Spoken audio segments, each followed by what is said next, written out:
Here we are. That's what we do, though. Teagues take. We roll with it. There are no mistakes on our show, and there's no mistake that you're in here with us tonight because we've got a very special episode with some special guests. Go ahead and hit the subscribe button, the like button, all that kind of stuff before we get started, because we got a doozy. Punts, man. Who knows how to punt? How hard is that?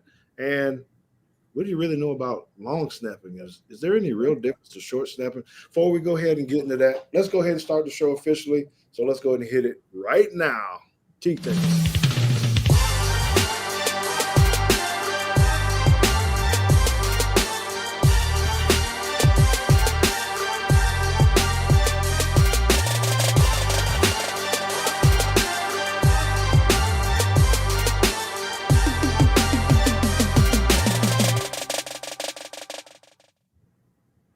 So forgive me for my background. I know y'all normally see me carrying the flag and the Alabama stuff and all this, but I'm out in Oxnard, California for the Dallas Cowboy training camp right now. And, man, it's just another way that we're going to be able to bring all different kind of content to you here. Thank you to everyone who's in from the Bama Standard, coming in, joining the talk. Thank you to our viewers on the Teagues Take channel. We love the partnership and relationship that we have there. We got so many great things coming up over the next month. So make sure you guys stay in tune. Again, hit the subscribe button, hit the likes, do all those things for us. Before we go into the show, I do need to talk to you guys about something because I know a lot of you are athletes, and our guests probably can talk about this because it's something that I actually saw today out at training camp with the Dallas Cowboys. So it wasn't the conditioning test, it was just conditioning. And, when you see these big guys running and little guys running, you got the small group and the medium group and the large group. So on this run out, I want to talk about how you run out and how do you make yourself look at camp, right? So they were doing some striders across the field, and there was just one particular player for the Dallas Cowboys who was struggling. I could see it. I was standing there, and I was like, man, I don't think he's going to be able to finish this. And he wasn't able to finish. Now, he's a pro making a ton of money, and he wasn't able to do the striders that they were doing across the field, right? So I kind of felt, I don't know, bad for him. But then you see him laying on the ground, trainers coming around. The very first day of camp. So what kind of message are you sending to your teammates and to the people that are paying you a whole lot of money to be able to do that, right? When you're playing football, make sure that you're giving everything that you have that you can be in shape and ready to go when it's time to go. But that's also about business. You got to be ready for things because people know when you're faking or just trying to make it and that kind of stuff, right? So be prepared in everything that you do and don't let yourself go by the white side. All right, so that's my run out. First person I need to bring in is my son, the co-host, the analytical one, the guy. JT, you ever been to training camp out of shape or, coming to work unprepared? Tell the truth now. I mean, apparently, yes, because my freshman year, I failed the conditioning test 4 times. At Drake you're talking about? Yeah. 4 times? 4 times by a combined, if you combined all of the times that how much I missed, by a combined 0.25. So I'm still a little bit salty about that because one of them I missed. We had to run those 300s and I had to average 51, I think. And the first time I ran it, or no, the second time I ran it, I missed it. My average was like 51.01. Well, which I argued was operator error, but no, whatever.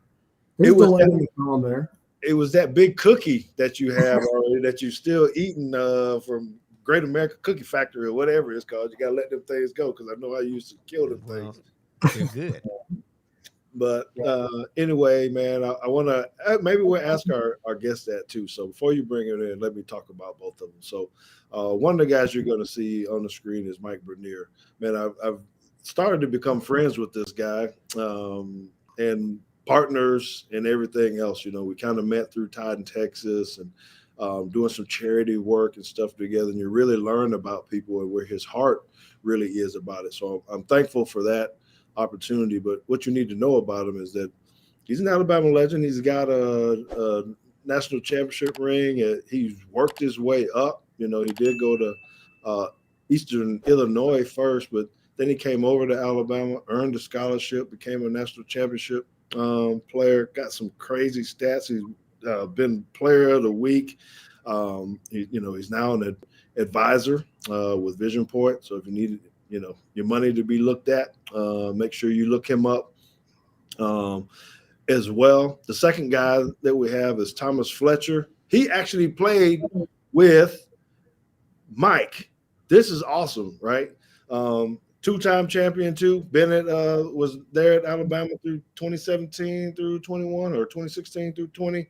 So he's got a couple rings. Man, I'm jealous of all these people floating these rings around. But he got drafted as a long snapper to the Carolina Panthers, JT, in the 6th round. So we're going to be doing this little tag team thing here with both of them. He played in the XFL as well. He worked his way into coaching, been at UCLA as a coordinator, and now over with the Florida Gators. So, man, he's getting the grind on and special teams. And so I'm really looking forward to this. Long snapping and punting. Let's go ahead and bring our guest in. Give him a round of applause. Big JT.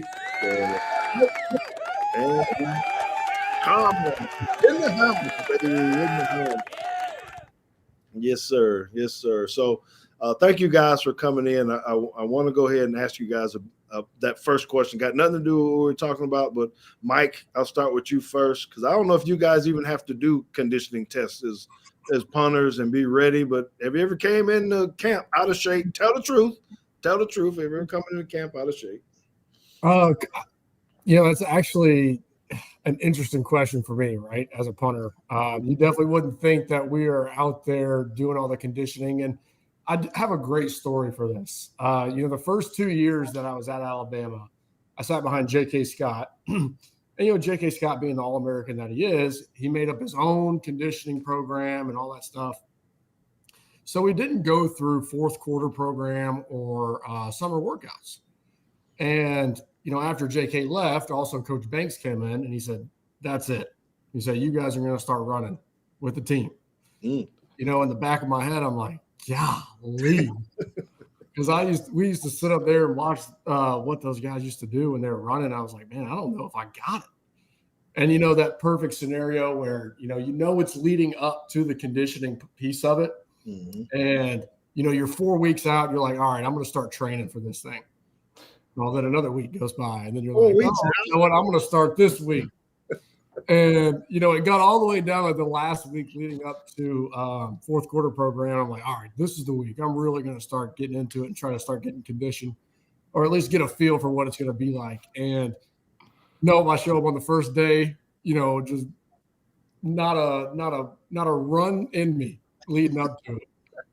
And man, was that the most humbling experience I've ever had. Coming down to the point like we're doing the laps, right? Thomas, you can probably agree with me. Laps first, and then you got middle as well. And we get done with middle. I'm like, oh, that wasn't too bad. And then we get out to the laps, and you're running 110, and they say you could walk the end zones and then come back and sprint those as well. There's no walk in the end zone. Ain't no walk. Ain't no walk. And we probably run 12 of them, so it's like the equivalent of doing 24 110s plus middle. Yeah. And I get through about 8 laps. I'm thinking I'm having a heart attack. I'll tell you what, man. And then I'm standing there. I'm trying to breathe myself. Because we're doing the same thing. And I feel 2 arms come over the back of me hanging on going, Thomas, I need you, bro. They won't let us bend over. I need you. I'm just about hallucinating out there in the indoor, man. And anybody got me through that, it was Thomas and him bearing my weight to get me through that. Oh gosh, well that's funny. Well, I'm glad both of you guys seem like you admitting that you did fail to come into camp. No, Thomas, 100%. He was ready to go every time. But when you're talking about that big man out there dying in the middle of camp, that was me. Okay. Thomas, you telling the truth? You coming to camp in shape? Man. I took a ton of pride in how I did the off-season conditioning program. Like, that's not to say I'm better than Mike or better than anybody else, but like it meant a ton to me to do that program like I wasn't a long snapper. I wanted to do that program like I was any other football player. Like I firmly believe that you should not have been able to tell a difference between me and anybody else. So like that was a big point of pride for me. I like that. Well, and now you're coaching. I know you got to say that just because if any of your players are listening to you, you can't say that you that you came in the camp out of shape because they'll be like, come on, coach, you did it too. I get it. Yeah, no question. All right. So let's get into what we're going to be talking about. So for all the viewers, right, we're going to be showing some film of several punts. They're actually professional punts by Brian Anger from the Dallas Cowboys, but we want to try to get into both pieces of this. So there might be some back and forth between snapping and punting, how it happens. I have some very technical questions we may be able to ask.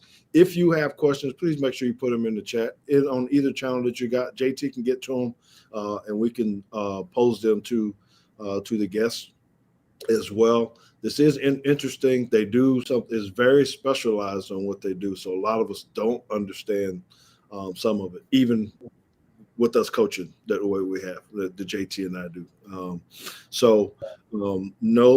Please know that this, what they're going to give us is, I don't know, I'm just proud of, right? I thank you guys again for being able to do this.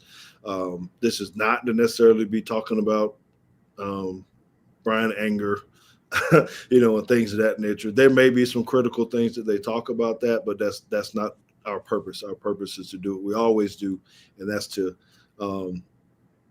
teach you, educate you about this, because that relationship these two got to have as long snapper and punter is important. All right, y'all good with that? JT, I miss any disclaimers I need to give or something with this? Because I'd like to go ahead and jump into some film because I know they itching to get in. No, let's go ahead and get started. All right, so we're gonna pull up this first punt. Now I picked this one first. Okay, so before we even get going, all right. So I want to pose this to you guys first. So this is a punt formation. It's a little different. It's drastically different from what they do in college. But the way the Cowboys lined up is a little bit different too on how they use their wings. But I don't want to get in that part. What I want to ask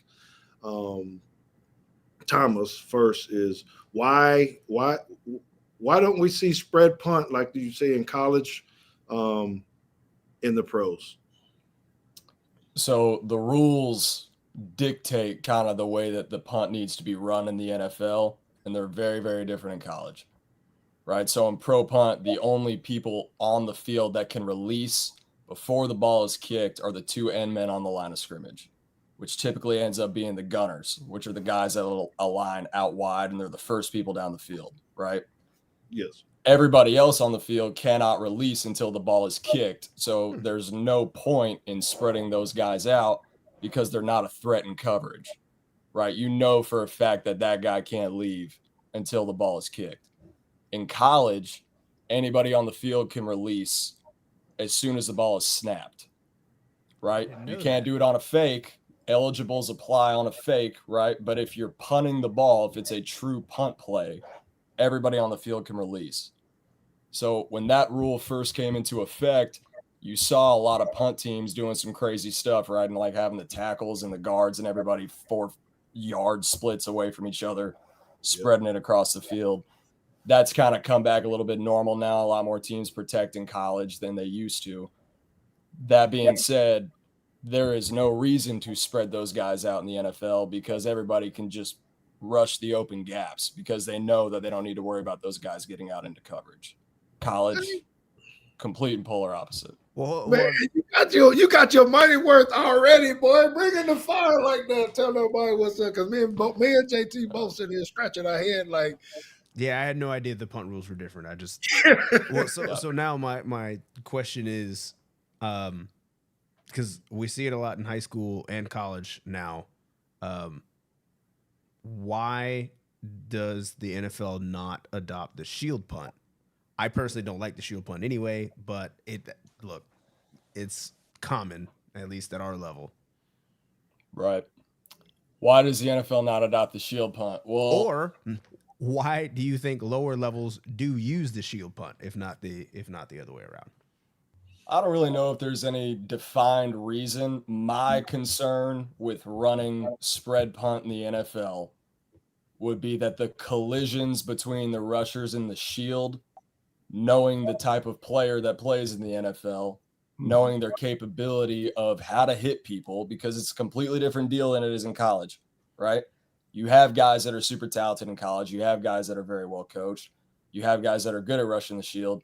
In the NFL, guys are good at everything, right? And 3 of the dudes on the down line of scrimmage in the league are probably making $1 million or more a year to play on special teams. So the collisions that would take place in the shield would be a massive, massive injury probability deal, right? For one. 2, by having unity in the way that the punt scheme is ran, because if you watch, I mean, there's little differences like you were talking about with the way that Dallas has their wings set up and everything. You can put a wing on the ball and take the gunner off the ball, and you can bring him in motion before the snap. You can do a lot of different things, right? But at its core foundation, most punt teams look the same. In the league, you have guys that will play on 7 or 8 different teams throughout the course of a season. This allows those guys to come into a team, show up for the meeting, and be like, hey, I know that the rules are exactly the same as they were on the previous 4 teams that you were on. Here's what we call it. Here's what's different. The terminology. What you called New York, we call red. What you called LA, we call blue. We call it San Fran, Philly. We call it all these different things. But at the end of the day, these guys can bounce around the league and they can play on special teams, not just on punt, but on punt return, on kickoff return, because they're all so similar and the rules dictate that they be that similar across each team. Yes, sir. I'm just gonna let Thomas take this over. No, man. Now we gotta talk about punting, dude. That was good stuff, man. That rule he threw out first, I had no idea. When I'll tell you that I was out there just trying to punt the football, that's it. Yeah, man. That's Thomas. So that means you definitely were not calling protection. No way. If the punter's calling protection, we've got issues, dude. I don't care what level of football you're at. You know, I was a personal high protector. school, Pop so Warner, it don't matter. Yep. I was a personal protector, so I had to set protection, but I don't know if that is still the person who's supposed to do that. Yeah, they do it in the pros. They're still doing that, I think. But NFL all right, for sure. Yeah. Okay. So I want to, if it's okay, I want to go ahead and, because I'm looking at this formation. The first thing I want to ask Bernier now is really the difference, because I'm looking at grass here. So how different is it, before we get into the other pieces, on trying to kick on grass versus turf? You know, do you got to change your shoes? Or you like, you know, this soccer player where your plant foot got to have a different cleat and all this kind of stuff? Or talk to us a little about that, and maybe about weather. How different is it, cold weather versus hot? Oh, for sure.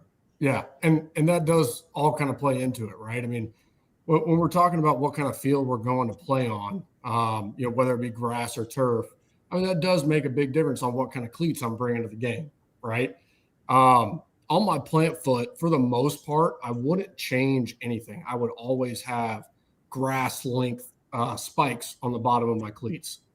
If it can give me some more traction at the end of the day, I'm going to take it. Now, the only time that I would change to both cleats being grass bottoms if we were playing on grass.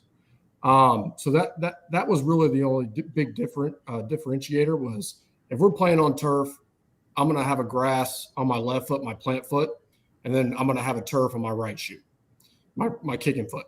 Now, if we're playing on grass, I'm going to have grass on both feet. Now, when it comes to conditions, right, everybody knows, right? I mean, it's going to be a lot harder to do the normal things that you normally do in a game when there's no wind or no rain or no snow or cold weather. I did have to experience snow, right? When I played at Eastern Illinois University, man, I showed up one morning, there's 8 inches of snow on the ground. I'm born and raised in Alabama. I'm like, what in the world am I going to do? You know? And, you know, we kind of knew about it. You know, there might be a chance of snow the week before. And, you know, all the O linemen and, you know, the guys trying to be, you know, hardos and all this other stuff saying, we don't need heaters. We don't need coats. And I'm back. I'm like, I do. Oh, y'all don't need it on your side of the sideline, but I need some heaters. And of course, you know, we show up and there's one heater on the sideline. Everybody's trying to stand around it. You know, once, you know, it actually gets cold and no one wants to do anything or, you know, stay in the cold. They want to be next to the heater. And I don't know if you've ever, you know, tried to kick a ball when it's like 15 degrees outside, but it's like a concrete block. Oh, yeah. Yep. And your shoes are wet and they're kind of freezing at the same time and your feet are just frozen. And, you know, when it's in conditions like that, I mean, and if you don't have the right, you know, set of cleats to change them every quarter, every time you go out, right? I mean, you're going to have some substantial decrease in yardage and hang time because, I mean, those things do affect at the end of the day how you perform out there on the field. So if you're punting up north or kicking up north or whatever it may be, make sure that you have a heater on the sidelines, okay? And, you know, like rain, right? I know Thomas can attest to this. If we were expecting rain, we would make sure that we got some reps in, Thomas snapping the ball. We're spraying water on the ball while he's trying to snap it. So things like that. Now with rain, you know, there's not much I'm going to change when it comes to my cleats or, you know, the way I go about things. Because when you start doing that, you start thinking about too much. I mean, you're going to end up messing something up. So to me, it was all just trying to keep things the same way, same routine, same practice, to make sure that, you know, those external circumstances wouldn't affect me maybe if I wasn't thinking about as much. So to speak towards, you know, it being super windy, right? That's not going to affect anything that I have, but, you know, those are things that you can't really prepare for either, right? You just have to be able to, you know, when the opportunity is right, and maybe you have that at practice, get some extra reps in, trying to practice going both ways with that wind and how it's affecting your ball. So in terms of the weather, that's kind of how I look at it. All right. That's a good deal. All right. So now let's talk about this punting a little bit. So distance back, you know, a lot of times you see punters that are off to the, I'm saying they're not directly behind the snap. You know, how do we determine that? Both of you guys probably can talk on that. And how does that affect both of you, I guess, when you're, you know, the one side or the other, you know?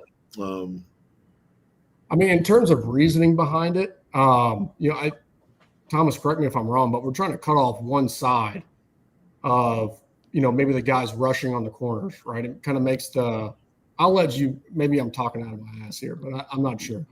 No, you're good. So like in NFL punt protection, like in what we're in right here, you are trying to create a pocket of protection with the snapper, the guards, the tackles, wings, PP. So exactly right. So like draw a little dot right there about 5 yards in front of the punter, dead in the middle of the long snapper.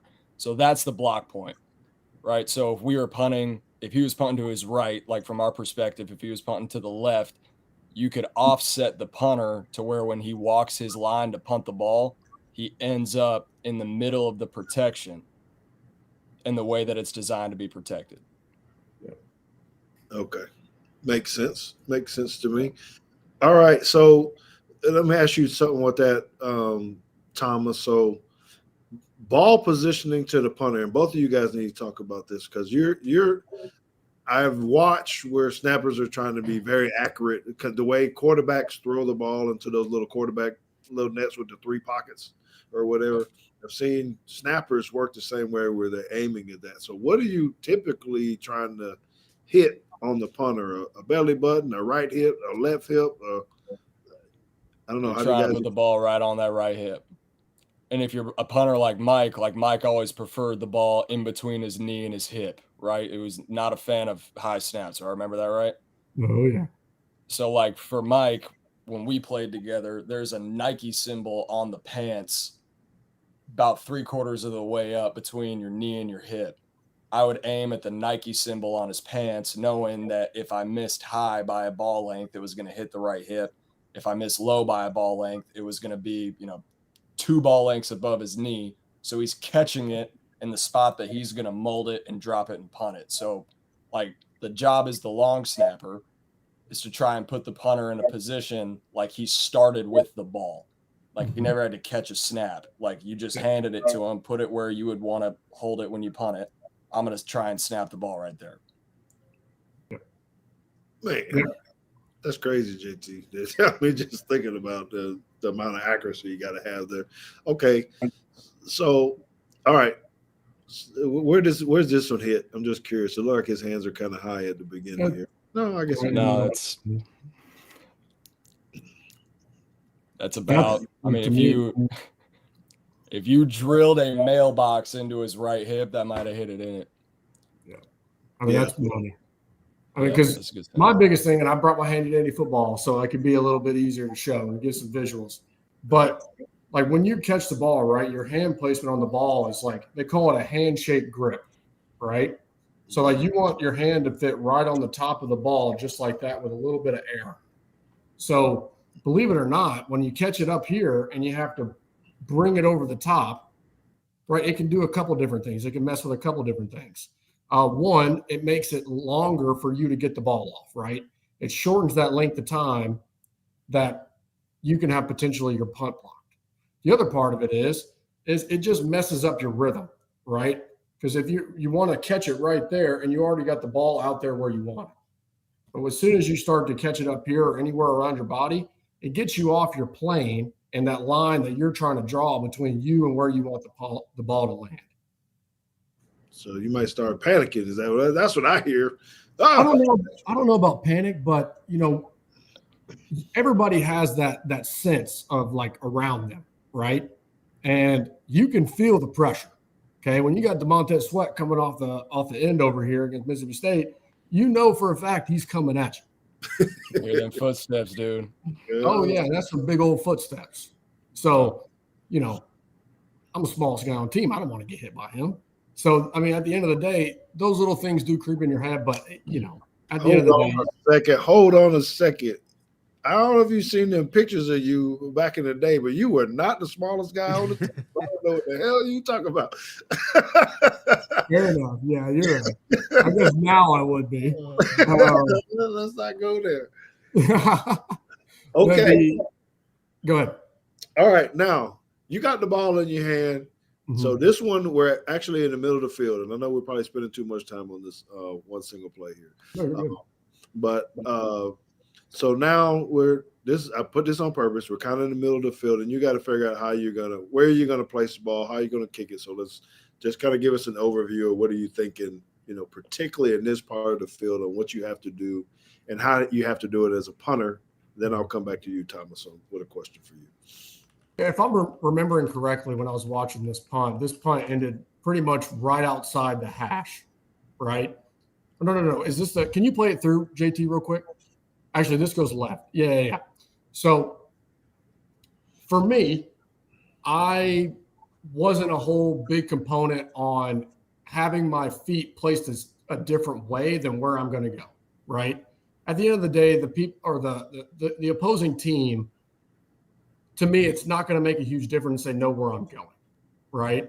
Now, in the NFL level, whatever it may be, they like to mix it up a little bit more than, say, college punters. But I like to have my feet going. I like to be set. I like to know exactly where I'm going and have my feet going that way. I was more focused on how fast can I get this ball off and it be productive. Because, I mean, you can see right here, Brian Anger, I mean, he's pointed straight down the middle of the field. Right? His feet are going right down the middle of the field. And his ball ends up all the way on the left side. Now, this is an Aussie-style punt, right? This isn't a normal punt where it's just balls straight out flat. And we do this for good reason, right? We want that backspin on the ball so it has the availability to hit on the nose and maybe bounce back and give us a better opportunity to have that ball sit instead of going to the end zone, right? So that's kind of the strategy he's using here. And the hold's a little bit different. I talked about that handshake grip earlier.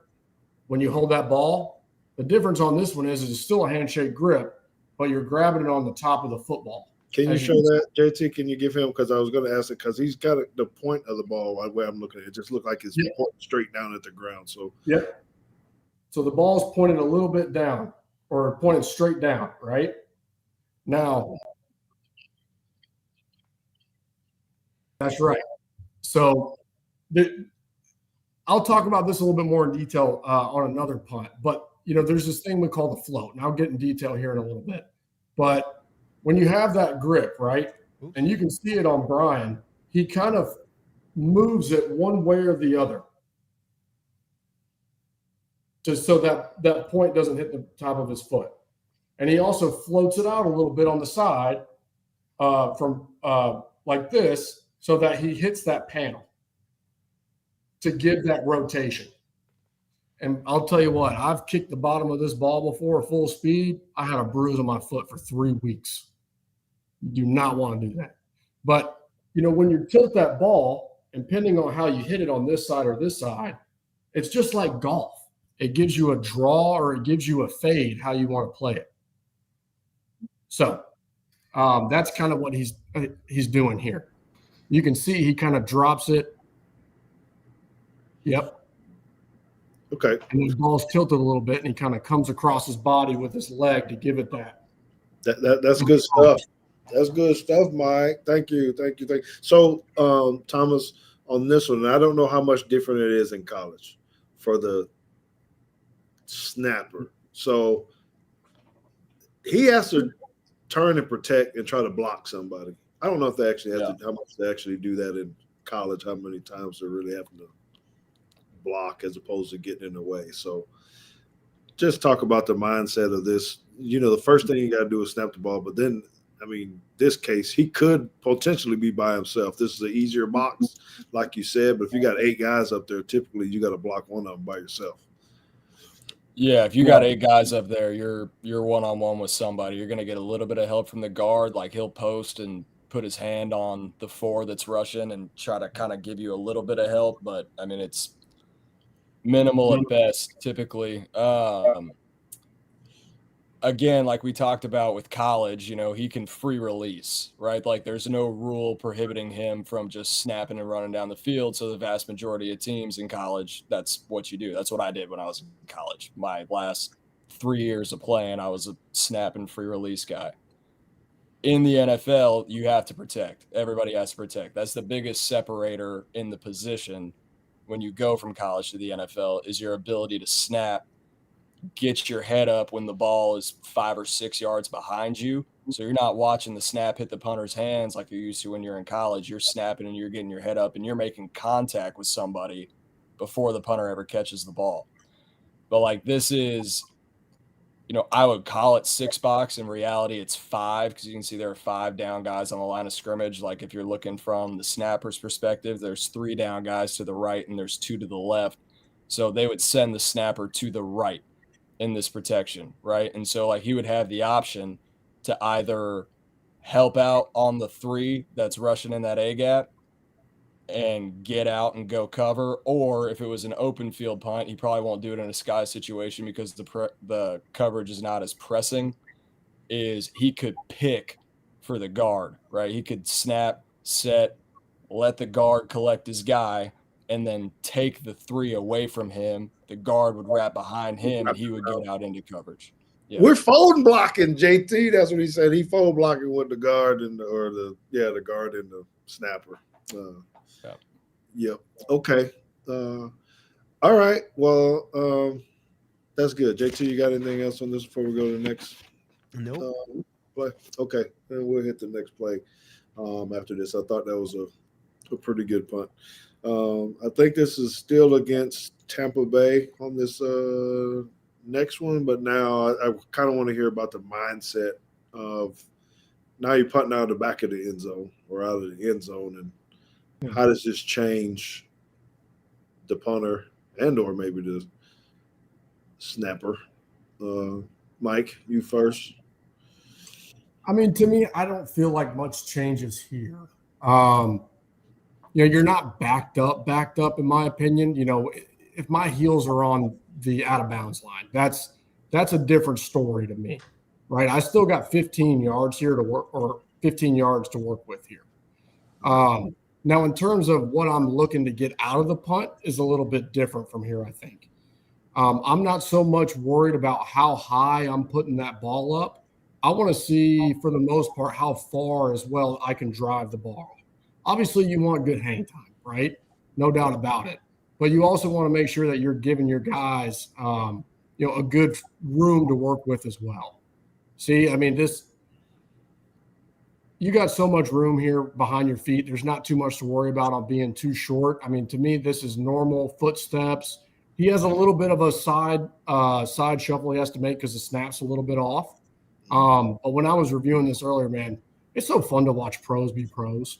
I mean, this guy slides to the right, and it's like it didn't even happen, right? And gets right back on his line, and he just smokes it. And it's perfect placement. It's right on the numbers. And knowing these pros, he probably wanted it outside the numbers. But at this point, it's like, that's exactly what I can do when it's not a bad snap, but you got to move to get back on your line. So, yeah. Okay. So what about Thomas? I'm just kind of curious on this. I don't think anybody. What about the weather with you guys? Other than rain, do you have to worry about your hands being like cold and a thing? Is there anybody that ever wears gloves, or that like a? There are a couple snappers in the league that wear gloves. I never liked it because I couldn't feel the leather on my hands. But like a lot of the guys that do wear gloves will tell you the reason that they do it is because to them the ball feels the same, whether it's cold, it's hot, it's raining, snow, whatever.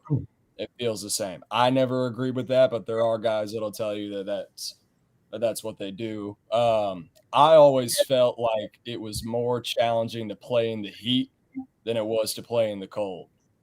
Because in the heat, you got to think you're outside in 20 pounds of equipment for 5 hours trying to drink water. Water's only doing so much. Trying to drink Gatorade. Gatorade's only doing so much. Like, one of the most difficult parts about being a specialist, in my opinion, is keeping yourself interested in the game for 5 hours.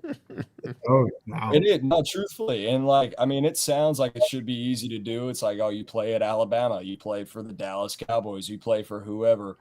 It should be easy to stay locked in for 5 hours. You think that until it's 115 degrees on the field, you've been standing out there waiting to go on the field every 15 or 20 minutes. Or if you're on a team that scores a lot, like, I mean, Mike and I have experience with this, you might be out there for 4.5 hours before you ever punt the ball in the game, right? Is like keeping yourself interested, trying to keep your hands dry, trying to know what the ball is going to feel like. In college, they didn't, when we were playing, they would not replace the ball when you were going to punt or when you were going to kick. In the NFL, you have K balls. Like, you have balls that the K ball guy will hold on to during the game, right? And they bring them in only for special teams plays. We didn't have that. So, like, if you're playing in the heat, everybody's sweating, including the guys that are carrying the football, right? So, like, the running back, we try to get a first down, run a run play. He falls on the ball. A bunch of people fall on him. That ball is soaked from sweat. They would just put it down, and that was what we had to deal with, right? Okay. So, like, to me, the most important thing was not letting those factors affect you. Like, I love to say I had, a million different plans for what we were going to do, and this happened, what we were going to whatever. It was very much the mentality of, the teams that we played on, where it was, if the ball's wet, if it's dry, if it's popped, if it's covered in baby oil, it don't matter. Put the ball where it needs to be, type of thing. Oh, man. Okay. No, that was a bad visual, ball and baby oil, but whatever.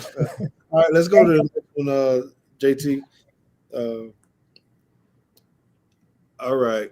So I know this was kind of in the same area of the field, but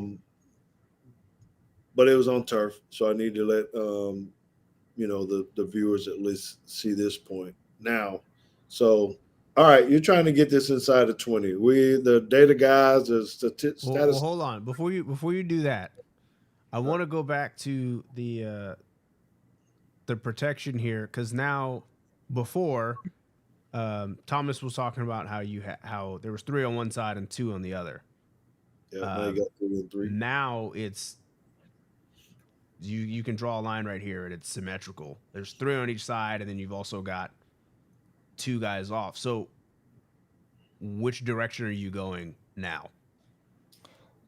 Depends on the team, right? Like, so I had always played that you would set opposite of the punt direction. So like if he's going to punt to the right, I would set to the left and put myself on the backside of the protection, right? Because then if he were to pick for that guard and the guard wraps behind him, then he's sending the guard towards the coverage, right? But that's, I mean, every team is different. And when, like, this guy that's on the tape, I think this is Jake McQuaid.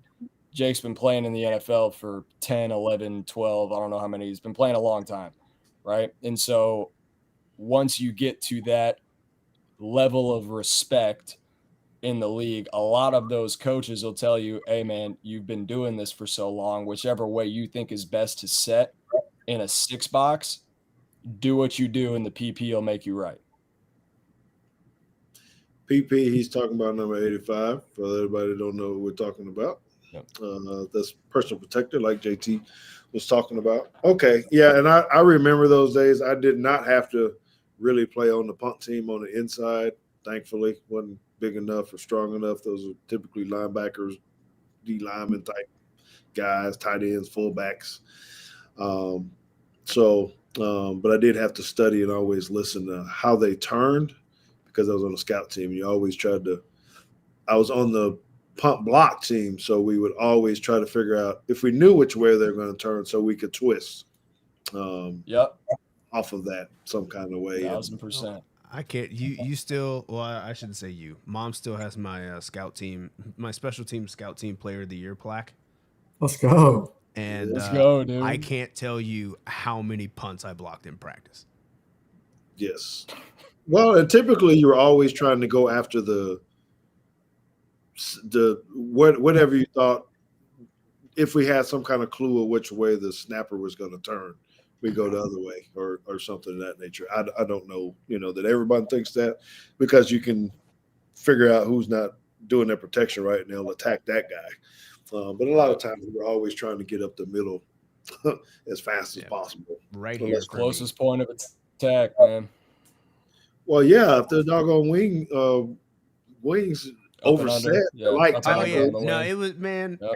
At least in college, it was easy, because it was just like playing basketball. You try to get him to turn this way, and you cross over, and you step over his leg. Oh man, JT was out there hitting euros on the snapper. It sure was. Well, that's in the NFL.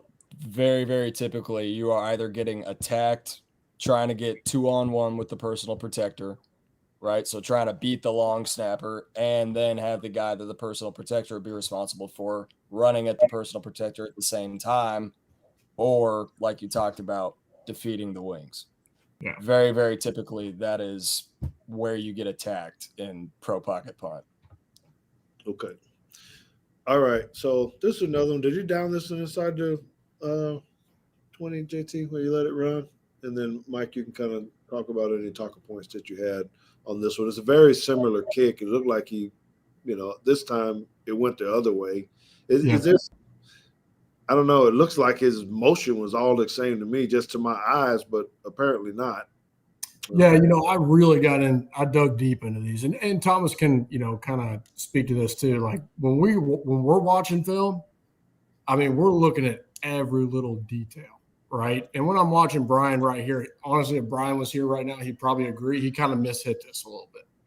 I think the ball, like I was talking about earlier, right? I mean, that's such a minute little scenario that one little inch or one little millimeter this way or that way, I mean, can totally mess up what you're trying to do. So what is the maybe you know the math. I don't remember, but I think on a 50-yard kick, it's like if you are an inch off, you're going to miss by like 4 feet. Oh, yeah. It might as well be a mile. to be honest with you. Yeah. That's why, punting and kicking is it's 1,000 little things, right? And when we're in camp, right, when we're just getting into it, me and Thomas are sitting there watching film. I mean, we are watching it down to the, millisecond on things moving this way or that way. So watching him here, right, and if I put myself in his shoes, he's trying to kick this thing right down the middle, right? I don't think he's trying to do anything fancy here. I think he's just trying to put it as far as he can. Because you can see, right, I mean, his feet are coming right down the middle of the way, right down the middle of the seam. And he's just – if I'm in his situation right here, I'm almost punting this thing normal. I'm not Brian Anger. I don't have a leg like Brian Anger. So it's kind of a tricky spot, right, on that 50 to other 45-yard line. To me, is a tricky little spot on if I want to do a sky punt or if I want to do a normal punt and just take a little bit off. Okay, well, here's a question for you. With the sky punt versus a normal punt, yep. If you know that you have a 80-yard video board above your head, is that gonna change your mind on what you're gonna do? Sure. I mean, for Brian Anger, absolutely. For me, I'm not too worried about it. I mean, on my best day, I might be able to skim it, right? But, on Brian's normal day, I mean, he has to think about that as well. That's actually a really, really good point. So thinking about that now, for sure, right? Making sure it's a little bit more driven than maybe more up in the air and hang time ability. But here on a sky punt, for him to be able to sky punt this up to the video board, I mean, he's really got to be getting into it. So here he's, in my mind, I'm lowering my drop angle because the higher you have the ball up in the air, the more hang time you're going to get. Wait, say that again now. Here, I'll kind of stand up and show it, give you all more of a vision. Oh, hold on. Let me right? Some short shorts, dude. Yeah, I do. You know how hot it is here in Texas? It's 95 degrees and it's 9 o'clock. Hey, hotter than Florida, dog. Yeah, I got the legs out for you guys. Flip the screen, JT. Oh, my bad. Yep, I'm looking at it, but there we go. So when I'm punting the football, right, the higher I have my ball up in the air, you're moving the table, right? The higher you have it up, the more hang time you're going to want to get out of that punt. So when he has the ball down here, more down towards his feet, I'm looking at having more of a line drive situation and less hang time to get more distance. So now, is that because of where in your swing the ball is going to hit? So you're saying the hang time is coming from your leg being higher in the air when it's making contact versus lower, because if you hit it lower, it's quite literally like hitting a golf ball. Yes, you couldn't be more right. Yep, the higher the contact point, the more hang you're going to get out of what you get. Be able to do the splits or what? I was just out. It seemed like y'all knees always hit in your face, Or every time, man. I literally still have I have scars on my knees from my knee hitting my face mask. Wow. And Mike, would you say, can you go back to the top of the clip? So it's 49 yards to the end zone, right? Yep. Would you say that him hitting a sky ball, this is probably a ball that he knows if I hit it my absolute best, we're on turf, we're indoors, whatever, it's going max 45 yards? It's probably going max 50. So he knows. So is this a ball for him where he knows I'm 49 yards away from the goal line, I can hit an Aussie punt and let it eat, and worst case scenario, it lands on the 10, best case scenario, it lands on the 5? That's exactly right. Yeah. So for me, I knew my best ball was probably going 42, 43 on an Aussie style sky punt. Yep. So for here, it's like, I might be able to hit an average normal punt and get it somewhere in that 45 to 50 range and put enough. I'll raise my drop angle or my point of contact. So I'm more focused on getting more hang time. So my gunner's got a shot to go down there and catch it in the air. Okay. So go back, JT, and I think we got, what is this? Is this the third clip, fourth clip? Yeah, third. Okay. So if you can hit it right when he catches the ball, and this is going to be for Thomas. The threads, right, of the ball. I know it's a big deal when you kind of get the, short snapping, where are the threads, because they got to spin the ball and all this kind of stuff. How is this, first of all, the threads where the threads hit the punter, is that important? And secondly, if it is, how do you work on a spin or timing so that the threads are going to be up or wherever they're supposed to be, so that he's not having to fumble around with the football to find the sweet spot of the football? So having the laces face a certain direction is a big deal on field goals, right? And that comes down to hitting the same spot over and over, snapping the same ball over and over. You want the ball to rotate 2.5 to 3 times by the time the holder catches it every single time you snap it. And on top of that, you need to make sure that the holder is getting aligned at the right distance every time he gets aligned, and that you are getting aligned at the right distance every time you get aligned. To match laces on punt would be incredible. The odds of that happening are, Okay. It's just, it's not a huge point of emphasis when you're snapping punts, because like every punter's different. You got punters that have what you call loud feet, where their feet move around before they catch the ball, meaning that they're catching it at a different distance every time.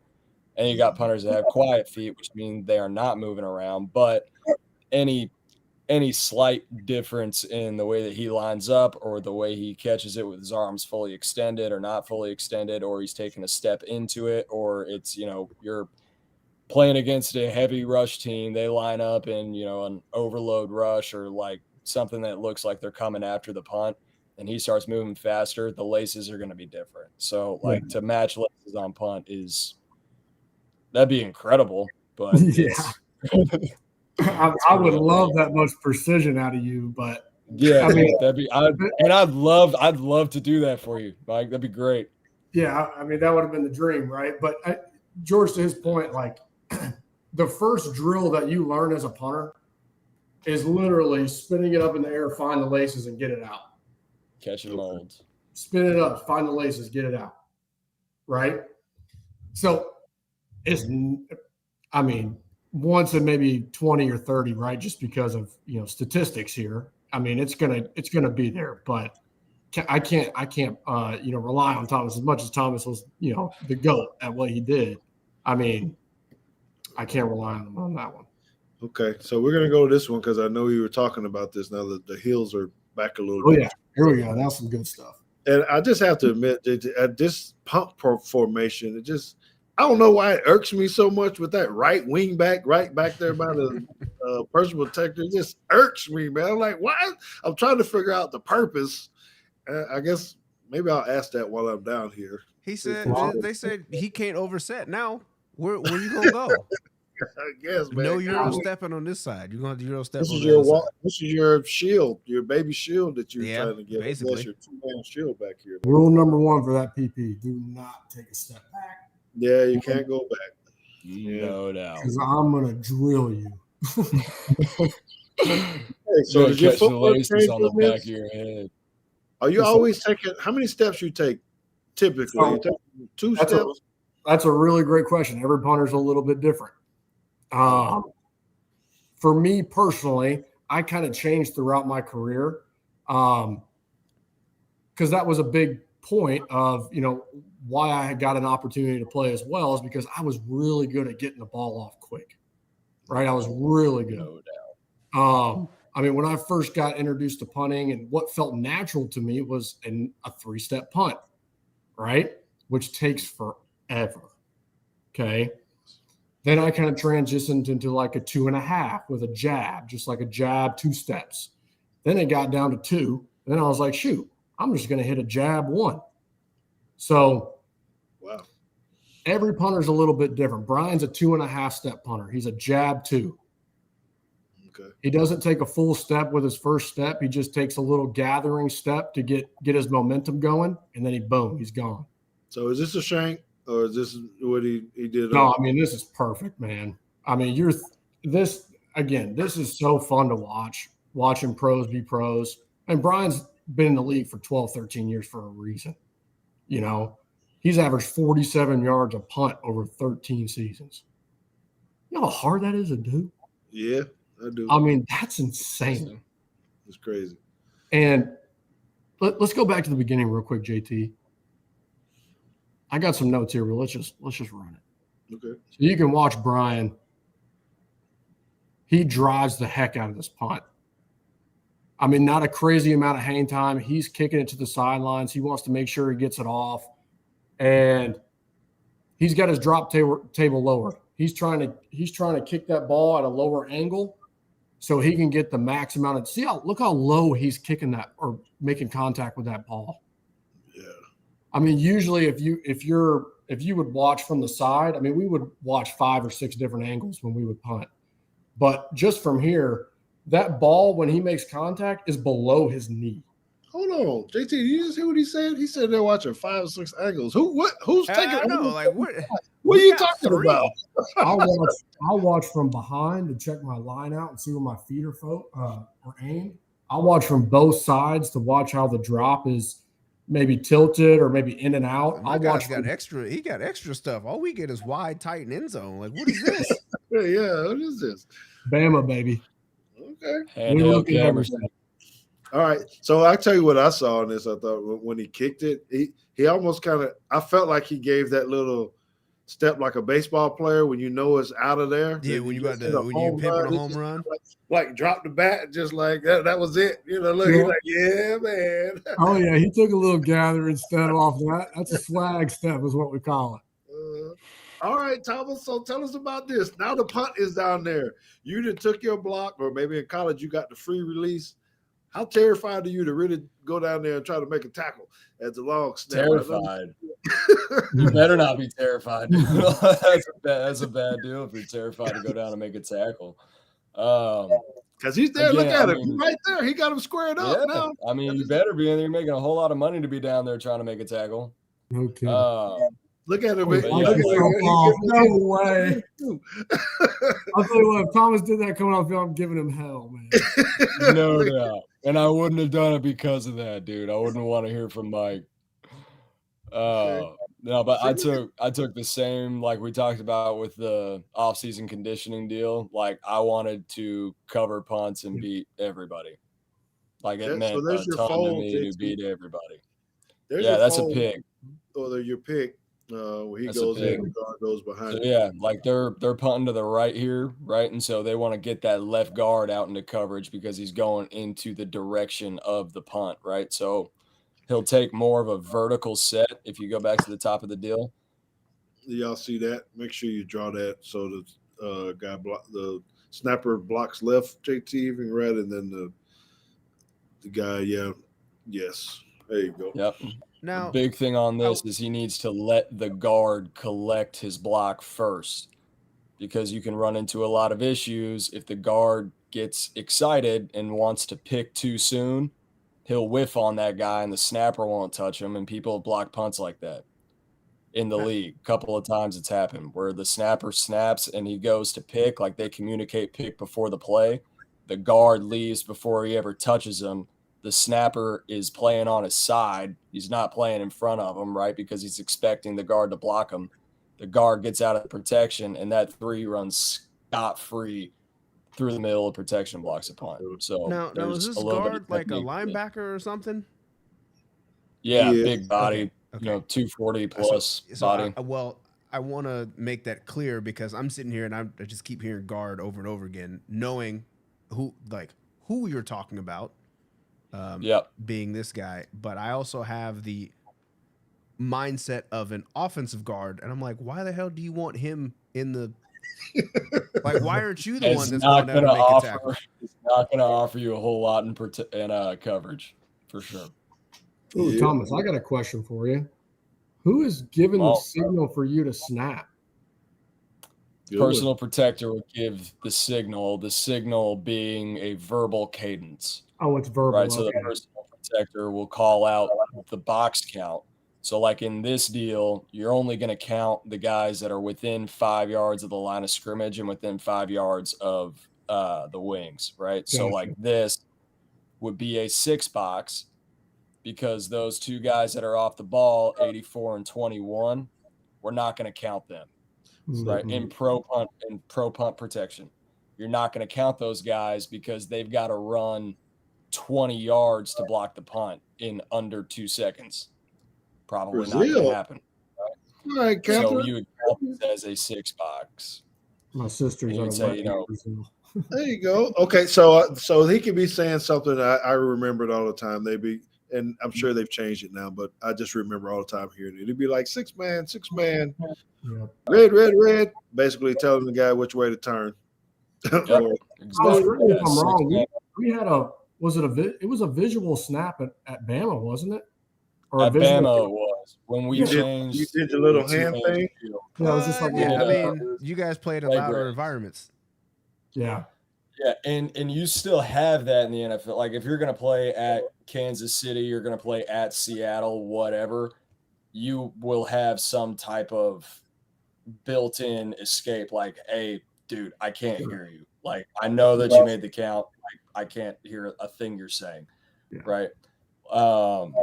So you'll have some type of like the PP will lift his leg, flash his hand, or if the guard can hear him for whatever reason, he can go up, talk to the guard. The guard can tap his hip, kind of like a silent count on offense. But you have options built in for it. But typically, like, day one install in the NFL across the board, it's all verbal because the PP needs to communicate to the snapper which way he's setting. Yeah. Okay. All right, we can go on. And are you guys okay? I know we've been in an hour now and we haven't got to. I think we got 2 more.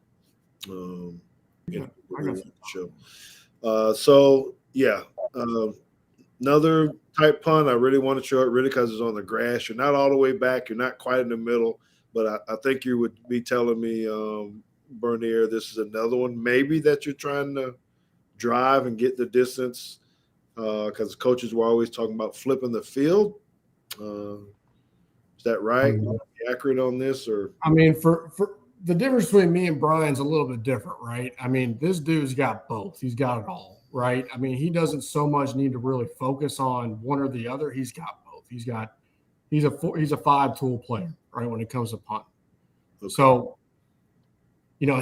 on his day, I mean, I just love watching these guys do this. I mean, this is a 65-yard punt.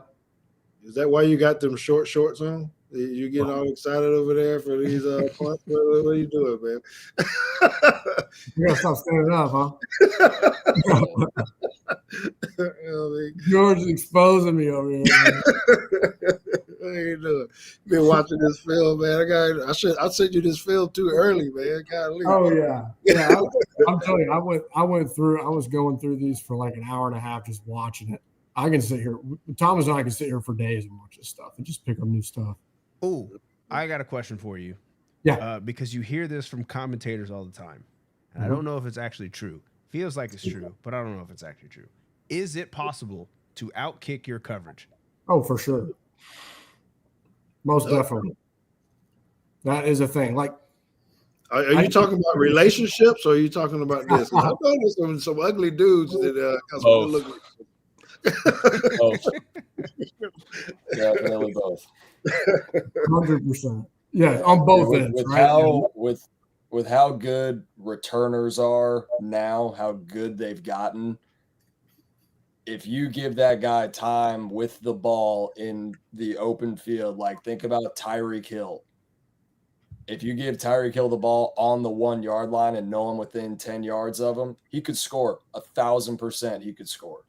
Right. So there's 1,000,000% something to be said for out kicking your coverage. No doubt. So is this too much space? This is about 10 yards.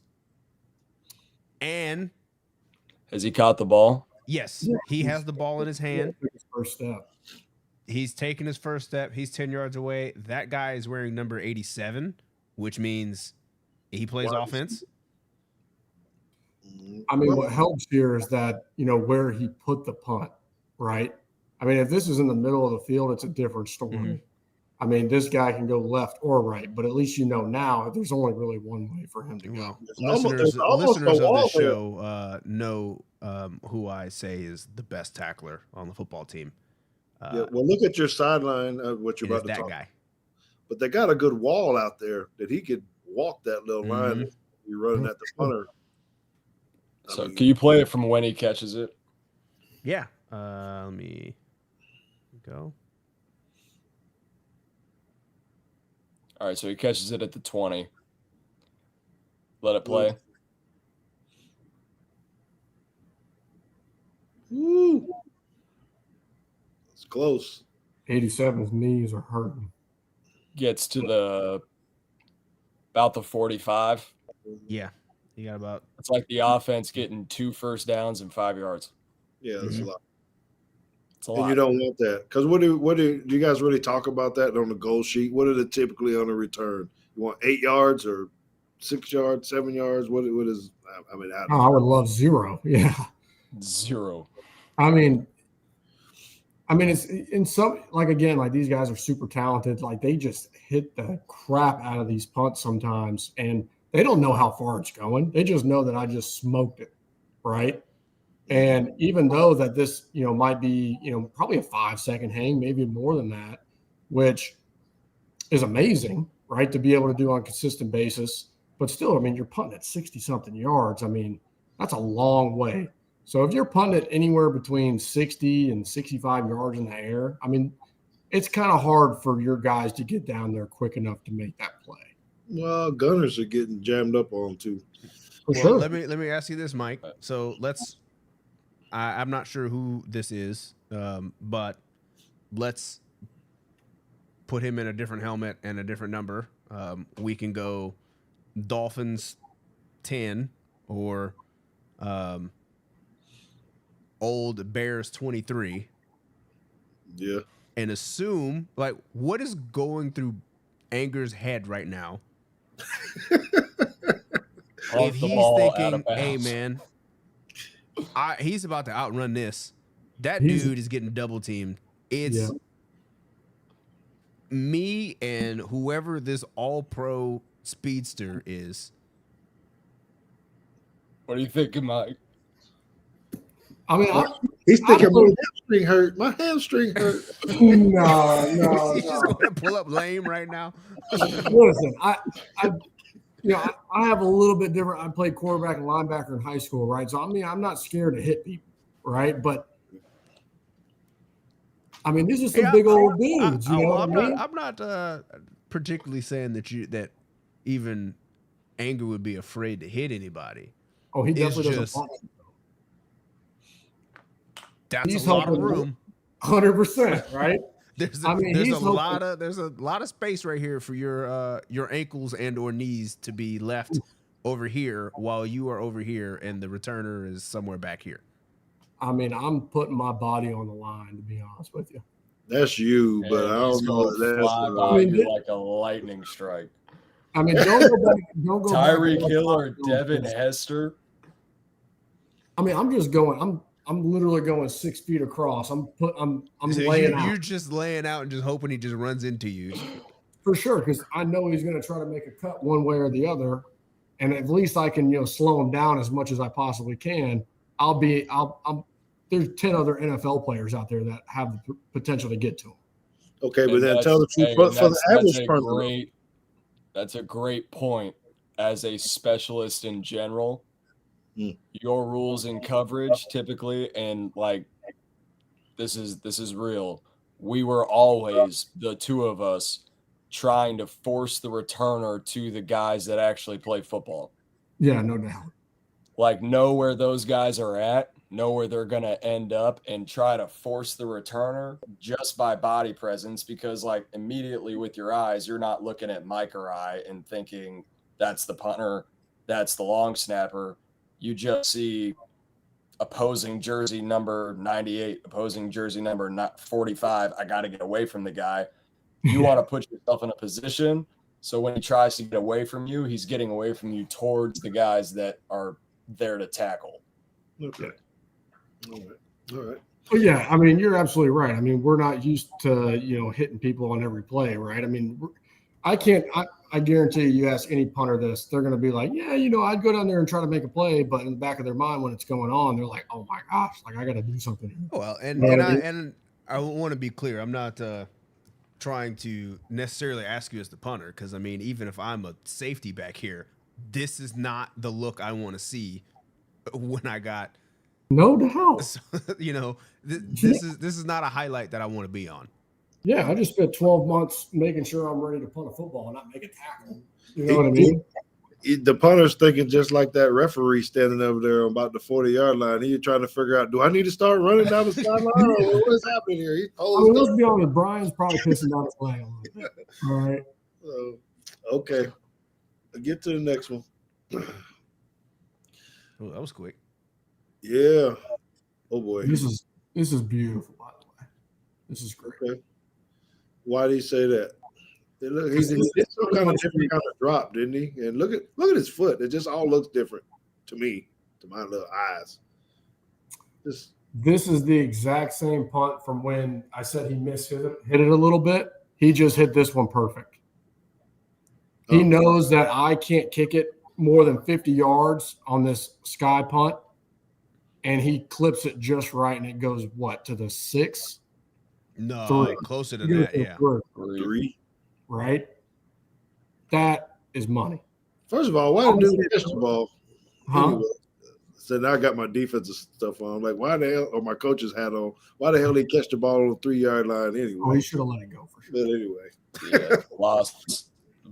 A lot of times you lose track of where you're at when you're a returner. Like if you're playing in SoFi and you got that ring around the top of the stadium and the ceiling's made out of glass and all those things, like you can lose track of where your feet are, right? Like some teams will have rules, you put your heels on the 5, and if you need to back up, don't catch it. Like there are teams in the league that's just kind of rule of thumb, but it's easy. Like playing returner and catching a sky punt is a brutal job because you're guaranteed to have the gunners in your face when you're trying to catch it, and you have no idea where your feet are. Yeah, we'll see. Especially when the ball's moving around in the air. And I had to do this as a returner, catch a bunch of sky punts. And you know what I did? I didn't catch them. Just go ahead and just go ahead and get out the way. I mean, because realistically, it's a 50-50 chance if it bounces back, right? I mean, there's really no way you can punt it to give you any more of an opportunity for it to kick backwards, to be completely frank. So, I mean, you can see Brian, he smoked this thing. He doesn't even move. You saw him, usually he, is running down the field for coverage. He's like, okay, this is money. He's either going to let it go or catch it and fair catch it or not go anywhere. Oh, no, that's a heck of a job by that damn gunner, because if he would have got outside that gunner, oh, my God. All the Cowboys are over there on the other side of the field. Yeah. Yeah, that's yeah. Who is it? Can you roll it back? You're looking at? I think it's the wing. Oh, you're trying to figure out where number 1 came from? Number 80. Oh, number 80. So this is a little bit different box. I'm looking at the snapper on this one a little bit. Yeah.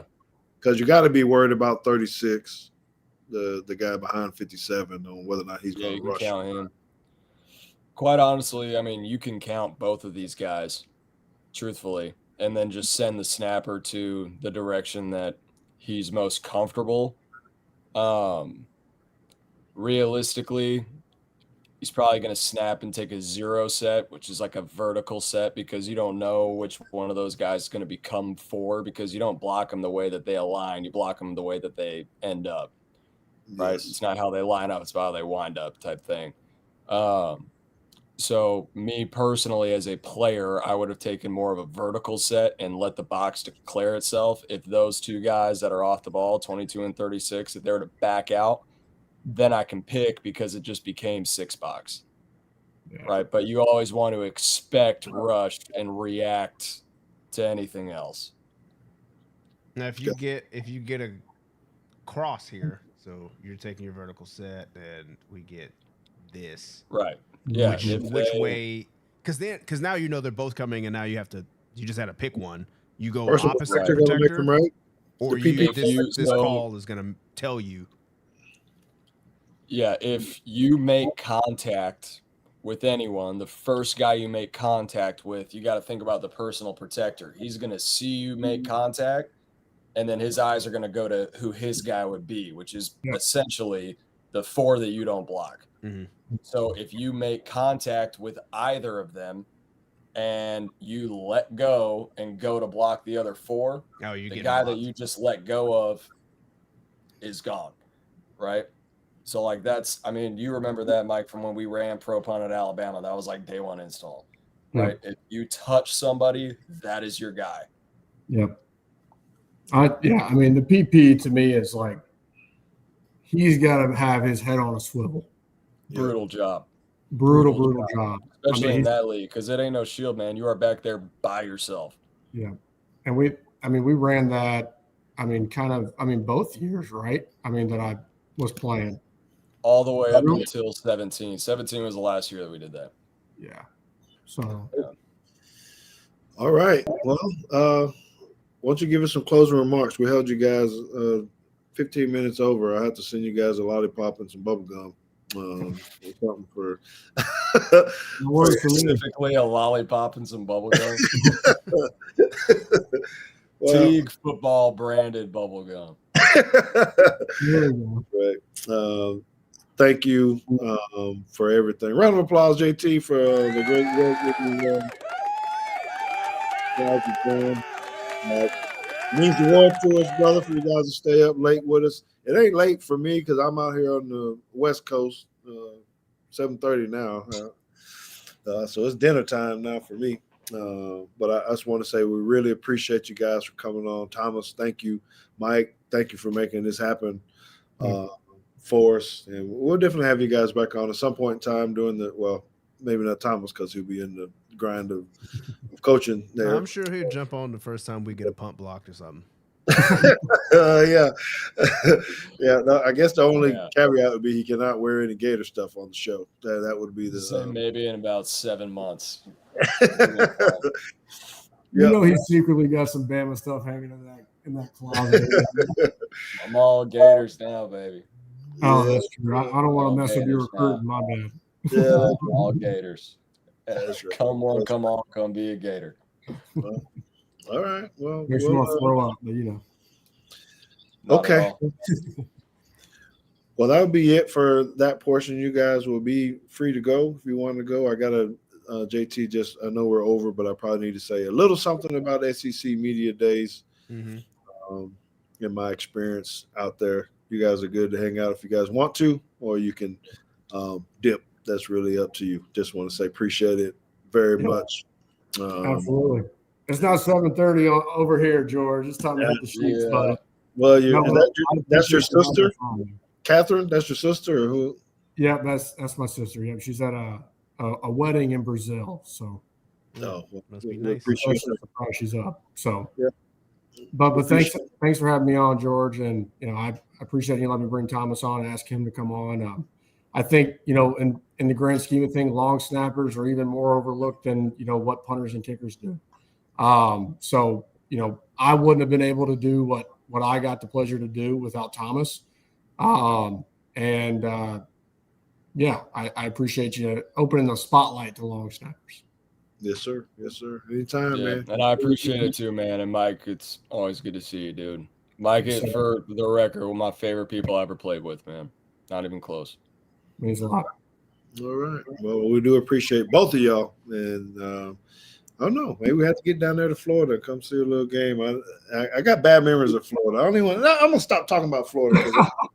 Come see the Gators, baby. 35-6. It is great to be a Florida Gator, man. I love it. All right. It's time to go, Thomas. Time to go, brother. All right, George, JT, appreciate you guys, man. All right, man. Thanks. There you have it. Being able to talk to those two guys, man, it's pretty awesome, JT. And I know it seemed like we could have talked. There's probably a bazillion more questions I got that we could go into with that. It's fascinating to see what they do, how they do it. So many people don't really understand what they do. So I don't know, something out there for the fans to watch over and over again if they want. Yeah, I forgot to ask Mike how many improv classes he took. That would have been a great question because they act pretty good. They act pretty good. But okay, so we went way over, so I won't spend too much time on this, but I know some people were kind of curious about it, and I think we actually put it in the. Did you put it in? Yes. Yeah. So SEC Media Days is my first time actually going. I enjoyed it. I was overwhelmed, JT, and I don't know if I actually talked to you about that. I was overwhelmed because I didn't know what to expect. I didn't know what to see from the media standpoint. We do this, we're around people, but actually being in the media and actually having to, for the first time, really fight for an interview, I guess, because, it's like the herd of people getting around the guys, and you got to have that inside piece or that certain something. Hey, you got to find them, and so there were so many learning pieces I still had to do from the media standpoint that made me a little bit uncomfortable, just because as players, we're typically on the other side. And this is my first time actually being at an event like this where people knew more than me, just had more knowledge. And they were telling me like, no, if you're really trying to get to the player, you probably should be over here, put your camera right there, do this kind of thing, and you probably can catch them. Or, you need to know this type of who this person is so that maybe he can give you a minute, 2 minutes, 3 minutes in between something to try to do that. So, it's one thing with the Alabama folks because I got to connect there, but it's the other schools when you're trying to get to a coach or a player or something, since I'm not, by air quotes, radio, where there were a lot of radio booths. Mm-hmm. And so the players they would schedule them out in their deal. But, me not having a producer and a camera person following me around, a lot of it was me just I just had to make it happen, so that was a little different for me. Other than that, I think it was great. Saw so many personalities, commentators. I mean, it was star-studded, just people, everywhere. So it was kind of cool. I was starstruck, nervous, all of it at the same time, just trying to find my way through it. Wish you could have experienced it a little bit too, myself.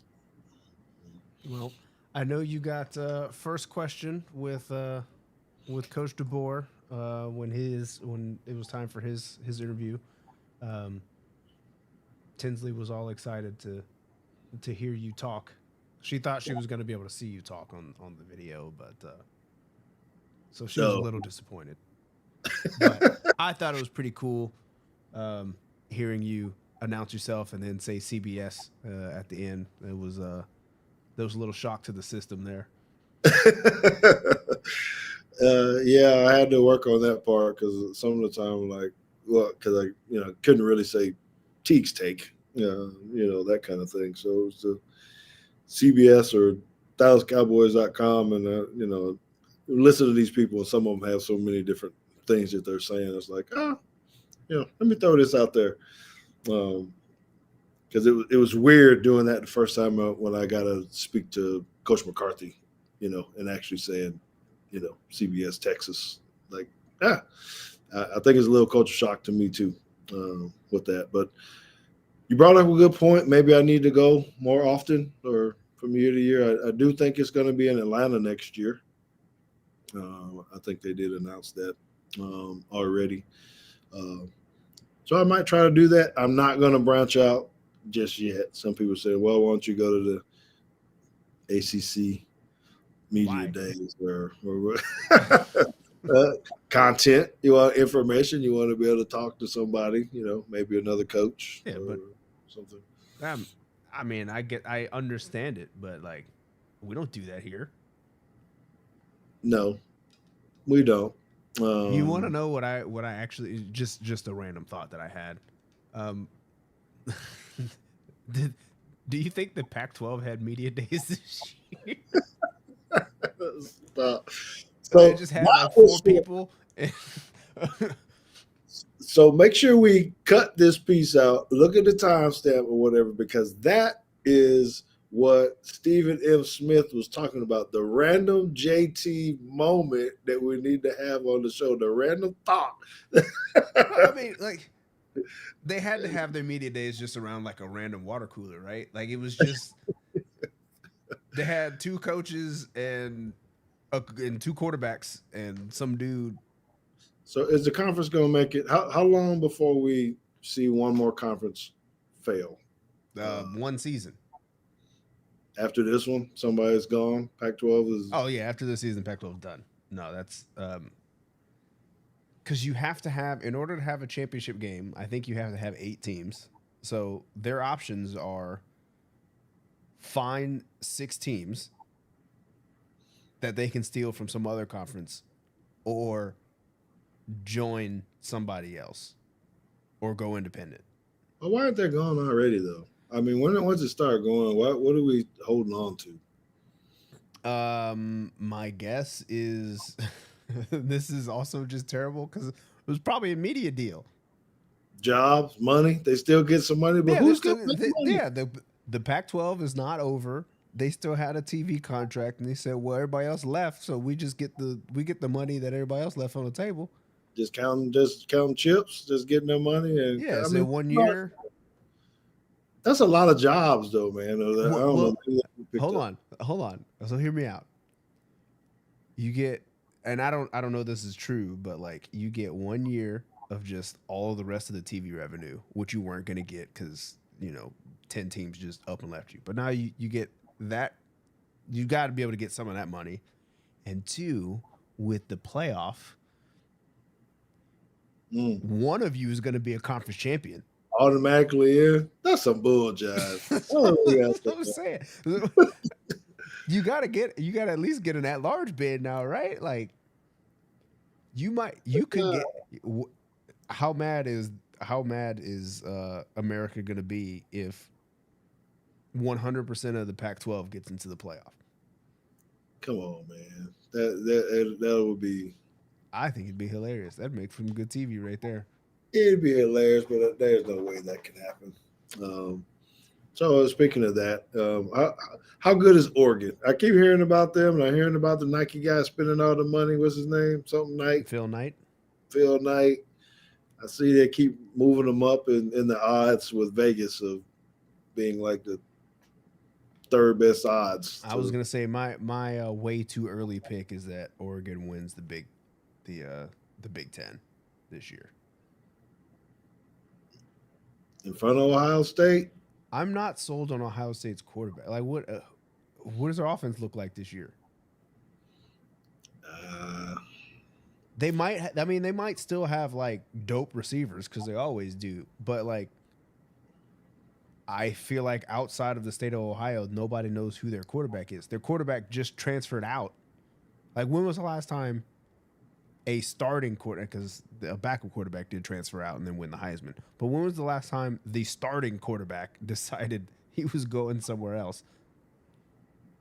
Yeah. I mean, I don't know. I mean, I'm just really interested in watching this football season. I think it's going to be good. This 12-team playoff is going to really change the dynamic. I did hear some really good questions or scenarios that might cause some ripples, which you'll love. In the end, I never really thought about it. Of now, you could have games at the end of the year that don't matter, and will teams rest people? If you know that you're going to be the conference champion or whatever it is, because you can't win or lose. I don't remember all the scenarios that. Yeah, I was going to say though. I mean. Oh, I'm sorry, not the conference champion. Right, because I was going to say the conference championship is still going to matter because now you get a bye. It's the rivalry game beforehand. So if you're playing Auburn, and you know that you've already locked up the. You've already locked up the. Conference championship appearance. Yes. Do you need to play fully and all out because the loss won't matter necessarily. Now, I know how you feel as a player or as a coach, but but do you pull guys early or something? Could you get into that with scenarios when that rivalry weekend doesn't mean the same? Yeah, I don't know. I feel like with the way that college schedules their rivalry week, that you probably won't have that problem because they're not. Most of the time, they're not secondary rivals, right? It's Auburn, Alabama. It's Michigan, Ohio State. It's I guess not Florida, Georgia. That's played earlier. Maybe Georgia does because I don't know who Georgia's end of the year rival is because their two biggest rivals they play early. They always play Auburn early and they always play Florida early. Oh, they got Georgia Tech. So yeah, Georgia might. Yeah, they might rest some dudes. But Georgia Tech's not. I don't think Georgia Tech's gonna rest dudes. They can't rest dudes, but I don't know. It'll be interesting, and I'm really looking forward to it. I'm enjoying all of this stuff. The media stuff is going good. I'll talk to you some stuff off the air on some more opportunities we may have or things that have popped up since I've been down here. And we're just going to keep on rocking and rolling with Teagues Take. Thank you guys for being on along with us tonight, man. JT, we're going 90 minutes, man. It's crazy. But that's because we had great guests, great stuff, great content. It's only get better and better. So make sure that you guys stay tuned to what's happening over the next month. Season 5 is going to be around here pretty soon. And we got some things in the works that we feel like can take us to bigger and better levels. So become a Teagster. Make sure you hit that subscribe button, hit the like buttons, tell everybody about the show. Help us get to 2,000 subscribers on our YouTube channel. We don't ask for much. That's one thing that we can ask from you. Just hit the button. Send people to hit the button. Don't cost you anything. If you don't watch it, whatever it is, hit it anyway. That's the one thing that you can do for us. Okay. So JT and I appreciate it very much. So as I get ready to close, JT, you didn't give me my theme music, man, on my way out because yes, that's what I'm talking about. Hey, I don't know how you get this free music or wherever you get it, but maybe we can change our outro music. But anyway, he's JT. He's having a little fun. I'm George Teague. We out.